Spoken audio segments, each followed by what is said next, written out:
Hello everyone, পুনৰবাৰ স্বাগতম জনাইছো মোৰ অন্যটি ভিডিঅলে আপোনালোকে চাই আছে মোৰ YouTube চেনেল মানস ব্লগ। যোৱাকালি যিটো ঘটনা সংঘটিত হৈ গল সকলোৱে চাগে গম পাইছে। বৰ দুখ লগা ঘটনা আসলতে কোনোদিন হোৱা নাছিল এনেকুৱা। এতিয়াও উদ্ধাৰ কাৰ্য চলি আছে, কিমানজন নাওখনত আছিল বা কিমানজন কি হৈছে এতিয়ালৈকে কোনো ধৰণৰ খবৰ নাই। প্ৰশাসনে দিয়া তথ্য আৰু জনসাধাৰণে দেখা মানে নাওখনত যিসকল ব্যক্তি আছিলে বাছি যিসকল আহিলে তেখেতসকলক সোধা পোছা কৰাৰ পিছত যিটো সংখ্যা তেখেতসকলে কৈছে তাৰ মাজত মানে প্ৰশাসন আৰু তেখেতসকলৰ মাজত বহুত ডিফাৰেন্স আছে। এতিয়াও মূল তথ্যটো ওলোৱাগে নাই কিমানজন কি হৈছে বা কিমানজনক এতিয়াও বিচাৰিবলৈ বাকী আছে। গতিকে আশা কৰিছো ভগৱানে কুশল কৰক। সময় যেহেতু বহুত হৈ গল, তেখেতসকল এতিয়া জীৱিতই নে মৃত কোনো ধৰণৰ তথ্য নাই। আশা ৰাখিছো ভগৱানৰ ওচৰত প্ৰাৰ্থনা কৰিছো সকলো যাতে কুশলে থাকে আৰু অনাগত সময়ত যাতে এনেকুৱা ধৰণৰ ঘটনা সংঘটিত নহয়। আচলতে এইখিনিত কাক দুখ দিব লাগে বা কি কথা নাজানো যিহেতু, কিন্তু এইখিনিতে এটা কথা কবলগীয়া আছে। প্ৰশাসনে বা চৰকাৰখনে আগৰ চৰকাৰ হওক বা এতিয়া বৰ্তমানৰ চৰকাৰ হওক যিমানখিনি মাজুলীখনক লৈ যাতায়াত ব্যৱস্থাৰ কাৰণে যিমানখিনি কৰিব লাগিছিলে সিমানখিনি হয়তো কৰা নাই কাৰণে আজি এনেকুৱা এটা ঘটনা সংঘটিত হ'ল। আজি নহয়, বিশেষ কালি সেই ঘটনাটো সংঘটিত হ'ল। গতিকে এইখিনিতে প্ৰশাসনকো দুখ দিয়াৰ লগতে চৰকাৰখনকো দুখ দিবতো লাগিবই, কাৰণ জনসাধাৰণে তেখেতসকলক যিহেতু চৰকাৰ গঠন কৰিবলৈ সুবিধা দিছে, গতিকে জনসাধাৰণৰ যিখিনি অসুবিধা সেই অসুবিধাসমূহ দূৰ কৰাটো চৰকাৰখনৰ দায়িত্ব। গতিকে এই ক্ষেত্ৰত চৰকাৰে এতিয়া বিহিত ব্যৱস্থা ল'ব বুলি আশা ৰাখিছো। মাজুলীৰ পৰিস্থিতি যথেষ্ট এতিয়া বেয়া, কাৰণ সকলোৰে মনত এটাই কথা মানে খেলাইছে যে মাজুলীৰ মানুহখিনিক প্ৰকৃততে ভোট বেংক হিচাপে ব্যৱহাৰ কৰি আছে নেকি। আজি যথেষ্ট মানুহ ওলাই আহিছে, ময়ো তাকে অকমান ওলাই আহিছো, আপোনালোককো পৰিৱেশটো দেখুৱাম ভিডিঅ'টোৰ যোগেদি। মানে এইটো বুজাব বিচাৰিছো যে মাজুলীৰ মানুহখিনিৰ লগত যিখিনি খেলি আছে সেই খেলখিনি যাতে আৰু নেখেলে, ৰাজনীতি যাতে মাজুলীৰ মানুহৰ লগত আৰু নকৰে।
বন্ধু বান্ধৱীসকল, সকলোৱে জানে যে শৰতৰ আগমনৰ লগে লগে প্ৰকৃতিৰ কিছু সাল সলনি দেখিবলৈ পোৱা যায়।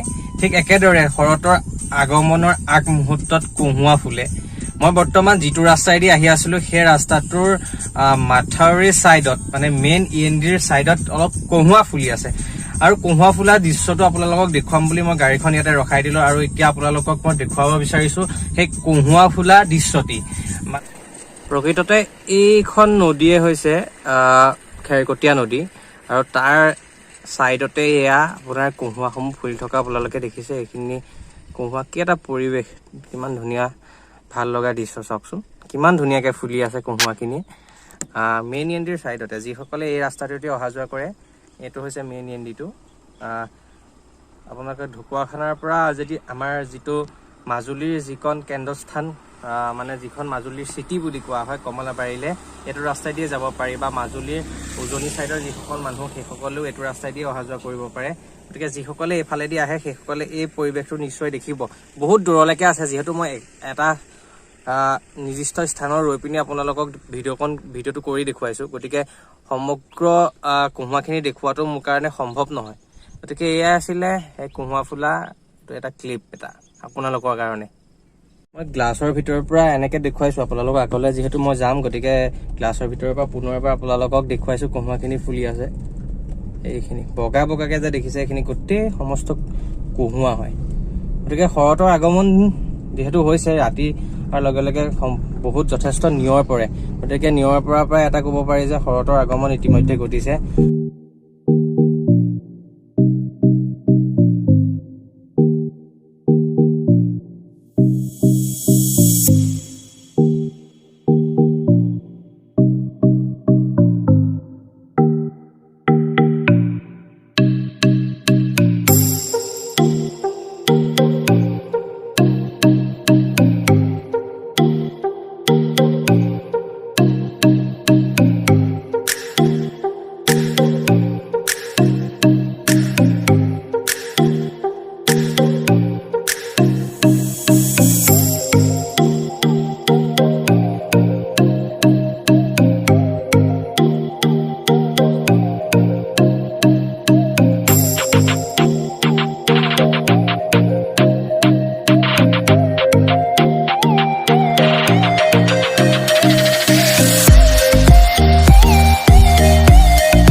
মই বৰ্তমান ৰাওনাপাৰ হৈ আহি কমলাবাৰী পালোঁ। কমলাবাৰী পোৱাৰ পাছত এয়া আহি মই আমাৰ মাজুলীৰ সদৰ গড়মূৰত এয়া পাইছোঁহি। ইয়াতে আজি ছাত্ৰ সংগঠনৰ এক বিক্ষোভ কাৰ্যসূচী হাতত লোৱা হৈছিল।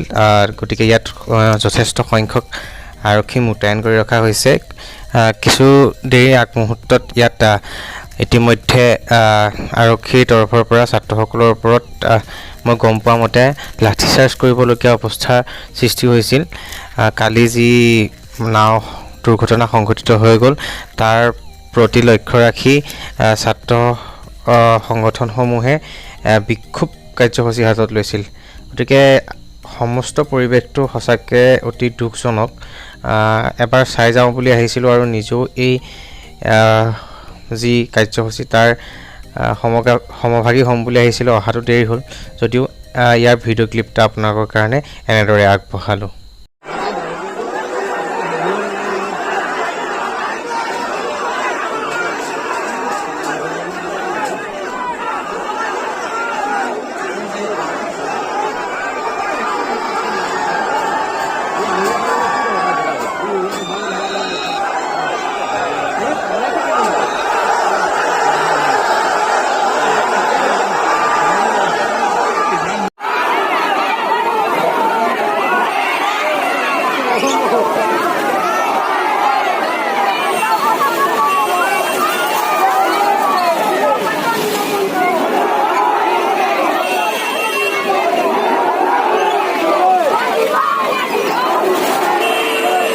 কথা ক'ব নোৱাৰা কাৰণে আমি নিজক ৰিপ্ৰেজেণ্ট কৰিবৰ কাৰণে এজনৰ প্ৰতিনিধি পঠিয়াইছোঁ।